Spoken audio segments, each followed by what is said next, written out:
Exactly, nobody knows what was the reasons of debacle. Then morality of the staff was at the lowest step. Everybody was crying at you, everybody was showing their anger at you. I wanted to know the nitty-gritty of the tiger debacle, so I did my own investigation. The main issue was poaching and management failure. We reintroduced total 7 tigers, of which 2 males, then 5 females.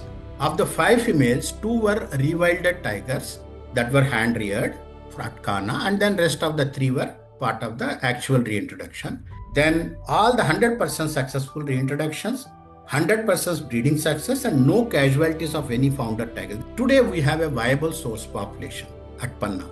The tiger state title was brought back to Madhya Pradesh, and India has doubled its tigers. Panna's contribution is no less in that particular. And then it's an inspiration of tiger introduction in India and abroad.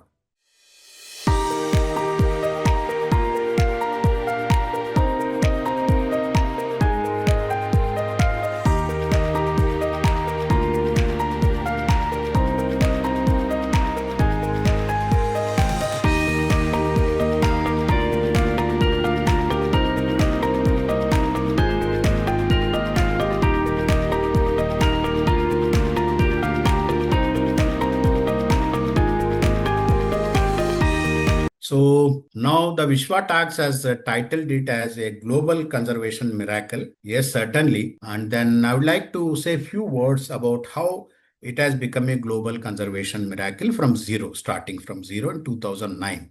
See, some of or most of you must have seen this particular document released just 2 weeks back. Reintroduction populations recovery of tigers in India. It gives a total of 12 different tiger reserves where the reintroduction took place from 2008 to 2024. And then Panna Tiger Reserve stands at serial number 2, where in 2009 we had 0 tigers. And then reintroduction, they say it's 3 tigers, 1 male, 2 female. And the total number of tigers today is 88. But there is some factual thing that need to be corrected. We reintroduced total 7 tigers, of which 2 males, then 5 females. Of the 5 females, 2 were rewilded tigers that were hand reared at Panna, and then rest of the 3 were part of the actual reintroduction. And as per the tiger reserves estimates, tiger reserve does have more than 100 tigers as of now.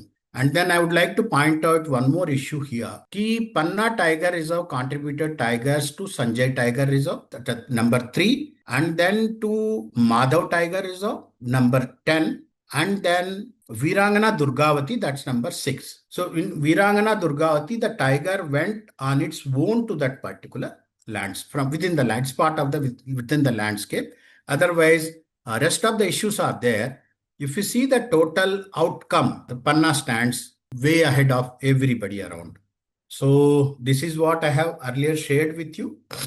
Just to give certain figures how it happened. Initially, 2 female tigresses were brought to Panna to offset the skewed male sex ratio, because earlier department felt there were only males, so we need to bring females so that the things can get a course correction. But by the time these females were brought, the existing males, last male also left the tiger reserve. So I joined in the month of May 2009, and then we brought a male tiger which wandered out of the tiger reserve in November, December 2009. And this male was outside the park area for more than a month. Then we brought him back, and this particular male and T1 female, they met, and then they had a successful breeding, and the first litter happened in 16 January. So what is the actual gestation time? It is the December end and mid of the, sorry, it's not January, April. It's wrongly typed here. So roughly say little more than say 4 months time. That is exactly what is required for a tiger to breed and produce a litter. So this miracle I don't think it can happen, but as of now, it's a very difficult thing to happen. And the second tigress, that was T2, also delivered in the month of October 10. So by the tigers disappeared in 2009, and 100% breeding tigers of reintroduced founder tigers happened by end of 2010 itself. Then we did a rewilding of 2 tigresses, Then all the 100% successful reintroductions, 100% breeding success, and no casualties of any founder tigers. This is a big issue. Everybody has to be make a mark about it. And then second thing, today we have a viable source population at Panna. I also, as a manager, never imagined and Panna can have a 20 plus breeding tigers, because having 20 plus breeding tigers will make it a viable source population. But now it is there that way. It's a great, again, big achievement for the successors that followed me. And then the tiger state title was brought back to Madhya Pradesh, and India has doubled its tigers. Panna's contribution is no less in that particular. And then it's an inspiration of tiger interaction in India and abroad. These are certain the issues. A photograph of me and rest of the team at Cambodia in 2017. And then just to give an idea about in gist, you see where the Panna stands with respect to annual recruitment rate. 9 tigers a year, average basis. It started from 2010 and then rather 2012 and then moved ahead the same way, because we tried to restrict the mortality of the cubs to great extent. That time we had a criticism also being faced on our thrown our face, telling that you are intervening too highly. No. Had we intervened too highly with the tiger ecology and biology, the breeding success could never happen. People outwardly say so because they are seeing the monitoring teams around. Monitoring teams are almost 1 to 2 kilometers away from the tigers. But that's how the things were managed, because close disturbances will never allow the tigers to breed successfully, because they will be under a lot of stress. So now, as I said, there are several layers that are happening around. First thing, when we started, exactly nobody knows what was the reasons of debacle. Because as per the UN guidelines of reintroductions or otherwise also, one should know the reasons before proceeding ahead to rectify them. And then nobody was knowing anything about it. Then the morality of the staff was at the lowest step. Everybody was crying at you. Everybody was showing their anger at you. Public at large, political systems at large, everybody. Even if my house is looted, I will be for my fault, without knowing me or knowingly, then I'll be at a lot of shame and depression, isn't it? Then building a team of Panna, that's very important from that level. And knowing about the science and technology of monitoring tigers, radio telemetry, chemical immobilization, and handling the tigers. This is another important issue. Knowing biological, behavioral, and ecological aspects. You see, you can put the tigers together. After Panna, many of the tigers have started just bringing the tigers and just introducing them into the new area. Does it result into successful reintroductions? No, because lot of harmony has to happen between the individual tigers. You are bringing tigers from different sides. Even within the home, you can see how individual human beings behave with each other. So similarly, there may be an attraction between a male and female, but at the same time, each one has to adjust to the new area first, that is the reintroduction, and have to develop a harmony among themselves. That's another important area. And then in-house capacity building, because you see, handling a tiger for reintroductions has to happen 24/7, 365 days. If a tiger tries a hunt and gets injured in the process, I have to address that issue. Then only that particular founder tiger will be able to move around and then do its normal ecological duty. And similarly, while developing new tigers are meeting each other, there will be a lot of disharmony. Fights will happen, not only between males, but males and females also. In such a situation also, you have to be very careful. So what I mean to say, see, reintroductions are not just bringing tigers from one place to other place and try to experiment with them. No, it's not. It's not so. You have to have a lot of insights and lot of careful attendance for the tigers, because there comes the difference between academic monitoring of tigers telemetrically and then managerial monitoring in a reintroduction scenario.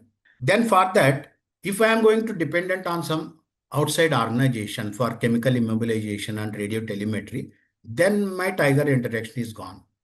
I can quote very many examples, but it's not good for me to take the names where because of this only academic monitoring reintroductions has failed in India itself. So what needed is that a managerial radio telemetry based monitoring is important. Then for that you need to enhance capacity. Then security was very big issue. Unless you protect your tigers, you cannot really dream of anything of successful reintroductions. And this was the big point when lions were refused to Madhya Pradesh to be reintroduced at Kunu by the Gujarat government in the Supreme Court, telling that they could not save the tigers. How we can really believe them that will save these lions also? See, matlab, you can have very many justifications, but this was one thing which pinched me as a matlab, in charge of that particular reintroduction and the entire state also.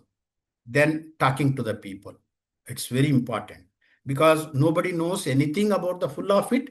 And then Panna followed a very open way to interact within the tigerism and outside also. That's how we plan to take the people from the day one. And remember, it's a feudalistic society. I will not be able to give more details about what a feudalistic society. वहां पे यदि मैं हिंदी में बोलूं, आका जो बोलते हैं वही होता है. आका का मतलब है जो top most person. Then what is required? It's a proper collaboration with the headquarter and NTC and scientific community. Basic thing that happened helped me was a mission leader was appointed. Please add the leader there. Leader was missing. I have told this story more than 100 times, as I said, but every time I will give you a different perspective to the same story. A mission leader, Mr. Dharmen Shukla, was real big kingpin for ensuring every coordination happens at all other levels, leaving the field business to us in a very independent way. Then his mantra was, you have to have a communication, communication, communication. Be just ensuring one goal, achieving one goal by 700 plus people and rest of the landscape with respect to security issues. That's quite a big thing. So now I am going to go into 4 different stages. Introduction to the area, then how we lost the tigers, then it is about the tiger introduction, and then finally rewilding, and finally we will try to sum up. These 2 tigers were the original tigers of Panna before 2009. You see the massive size of those tigers. Male tigers reach around 240 kilos there. So just to give an idea, what is a good forest, ecologically functional forest, in India at least, for me, where you have a dynamic tiger populations as a top predator. That is the healthy forest for me. Because in India, every other forest do have a tiger as a top predator. So we have to realize it. If you have lost tigers in your area, it means it's becoming gradually ecologically dysfunctional. So in Panna, we lost that ecological one function, where from the rest of the slide down must have taken place.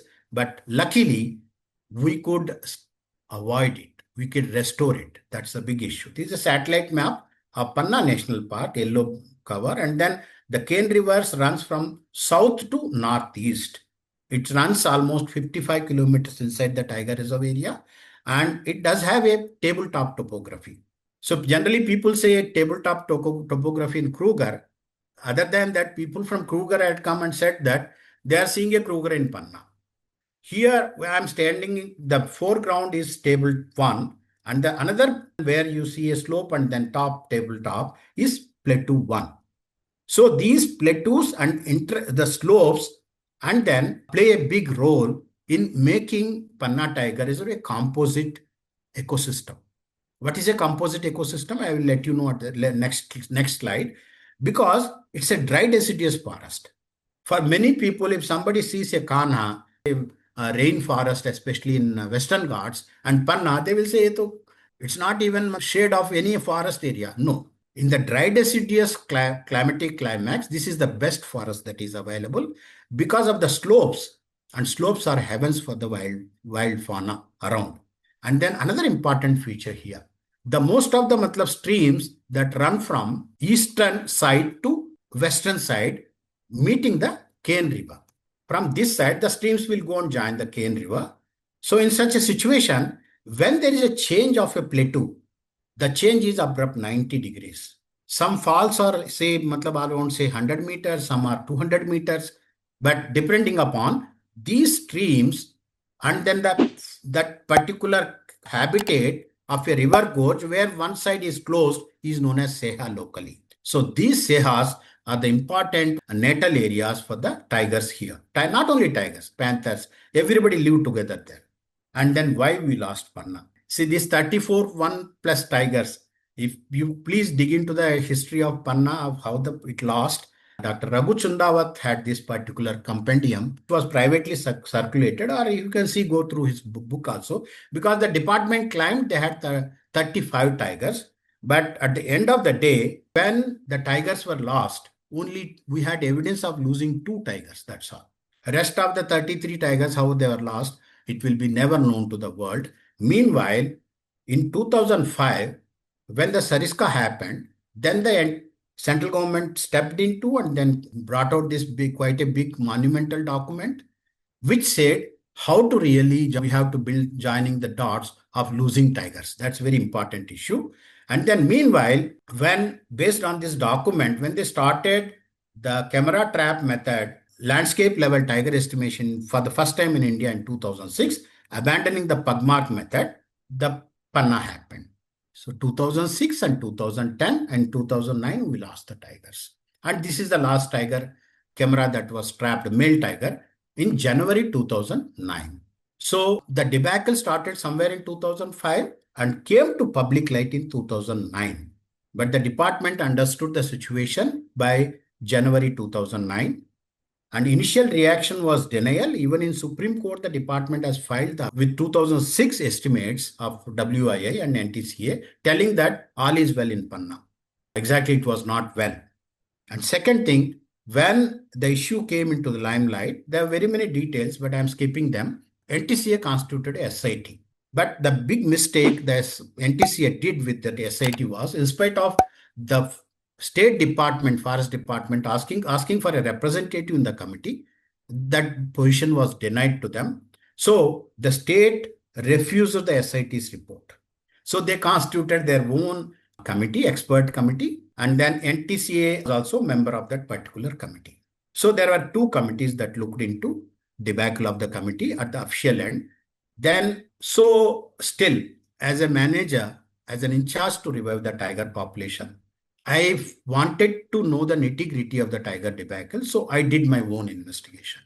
So far as a manager, I need not get anybody's permission because I am there to revive the tigers. So I done that, and then that report was really opposed by many people, including the government, and many people doesn't know what is there inside the report, but I know what was there.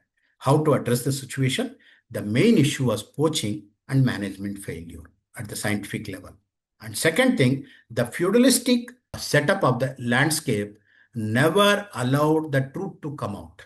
So that's a very important issue that one has to remember. I am speaking about the Bundelkhand region.